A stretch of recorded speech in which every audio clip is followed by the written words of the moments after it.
মাদকের মতো উগ্রবাদ, মৌলবাদ, সাম্প্রদায়িকতাকে নিয়ন্ত্রণ করতে চায় সরকার, এমনটা জানিয়েছেন সংস্কৃতিমন্ত্রী নিতাই রায়। সকালে শিল্পকলা একাডেমিতে নজরুল বর্ষ উপলক্ষে আয়োজিত অনুষ্ঠানে তিনি বলেন, সমাজ হবে প্রগতিশীল, সাম্প্রদায়িকতা বিরোধী। এখানে মানুষ সব মিলিয়ে উন্নত জীবনযাপন করবে। নজরুল সঙ্গীতের সাথে বছরব্যাপী লালন, ভাওয়াইয়া, ভাটিয়ালি সহ অন্যান্য সঙ্গীতের চর্চাও চালাবে সরকার।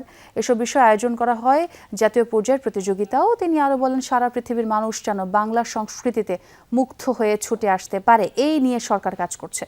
প্রাথমিক থেকে শুরু করে বিশ্ববিদ্যালয় পর্যন্ত সংস্কৃতি, খেলাধুলা সবকিছু যোগ করতে নির্দেশনা দেয়া হবে বলেও জানান তিনি। এ সময় নজরুলের লেখা ও শিল্পকর্মকে এগিয়ে নিয়ে শিল্পীদের পরামর্শ শোনেন মন্ত্রী।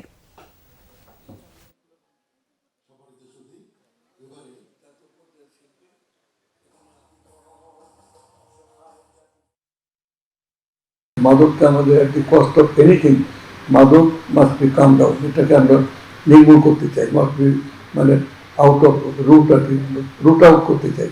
অ্যাট দি সেম টাইম আমরা এই মৌলবাদী যে ভাবনা চিন্তা পিছিয়ে ফেলা যে এটাকে আমরা উগ্রবাদ, মৌলবাদ, সাম্প্রদায়িকতা এটাকে আমরা নির্মূল করতে চাই।